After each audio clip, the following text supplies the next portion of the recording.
لیکن ہمارا ٹائم بہت تھوڑا سا رہ گیا ہے، تو جلدی جلدی آپ ہمیں انفارمیشن دیں تاکہ پھر ہم اختتام کی جانب بڑھیں۔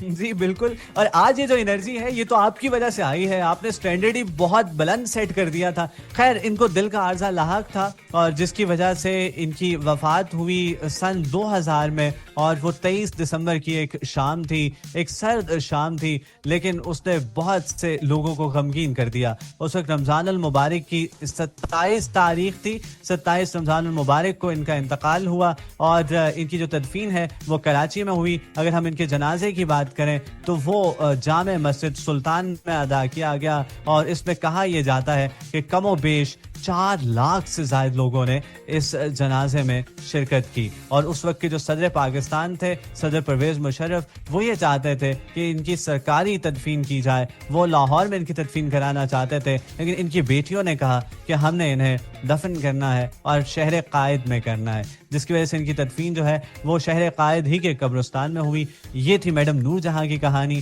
امید ہے کہ آپ کو بہت لطف آیا ہوگا، اور ان کی آواز آج بھی زندہ ہے، بھلے وہ ہم میں موجود نہیں، لیکن ان کے نغمے آج بھی ہماری سماعتوں میں گونج رہے ہیں۔ تو امید ہے آپ کو ہمارا یہ شو پسند آیا ہوگا۔ انشاءاللہ نیکسٹ ہم دوبارہ کسی اور گلوکار کی کہانی لے کر، کسی اور گلوکار کی داستان لے کر آپ کی خدمت میں حاضر ہوں گے۔ تب تک آپ مجھے اجازت دیجیے۔ آپ اپنا اور اپنے پاس بسنے والوں کا بہت سا خیال رکھیے گا۔ دعاؤں میں مجھے اور نئی صبح ویب ریڈیو کی پوری ٹیم کو یاد رکھیے گا۔ جاتے جاتے یہی کہوں گا کہ ایک نصیحت کی بات کرتا ہوں، دل میں یہ ڈال رکھیے گا، سب اپنا خیال رکھتے ہیں، آپ دوسروں کا خیال رکھیے گا۔ اللہ حافظ۔ میں جاتے جاتے میرے پاس ایک پیغام موصول ہوا ہے جو کہ بہت ہی پیاری، ایک میں لڑکی کہوں، لیڈی کہوں، میم کہوں، مس کہوں، فرینڈ کہوں، لیکن اچھے اخلاق کی مالکان ہے۔ جیسے کہ آپ جانتے ہیں کہ میں جن کے ساتھ پہلے شو کر رہی تھی، مس نادیہ صبا، ان کا مجھے میسج موصول ہوا ہے اور وہ بہت خوش ہیں میری یہ انرجی دیکھ کر، اور یہ شو سن کے انہیں بہت مزہ آ رہا ہے۔ وہ دونوں کو اپریشیٹ کر رہی ہیں، عمر کو بھی اور مجھے بھی، اور کہہ رہی ہیں کہ میں بہت خوش ہوں دونوں کے لیے، اور مجھے بہت مزہ آ رہا ہے آپ دونوں کی انرجی دیکھ کر، اور آپ دونوں کا شو کے اندر جو کنورسیشن ہماری ہے اتنی پیاری ان کو لگ رہی ہے کہ وہ کہنے کہ میرا دل ہی نہیں کرتا کہ میں ریڈیو کو تھوڑی سی دیر کے لیے بھی آف کروں۔ تو بہت بہت شکریہ مس نادیہ جی۔ تو میں آپ سے لیتی ہوں اجازت اس بات سے کہ آپ کسی کا دل نہ دکھائیں، لوگوں کے دل آزاری کا سبب نہ بنیں، اور کوشش کریں کہ آپ لوگوں کو سنیں، کیونکہ اس دنیا میں لوگوں کو سننے والے لوگ کم ہیں، لوگ سمجھانے والے زیادہ۔ بعض اوقات لوگوں کو اگر آپ سمجھانے سے بہتر ان کی سنیں گے تو ان کو زیادہ سکون ملے گا۔ تو میری جانب سے اللہ حافظ۔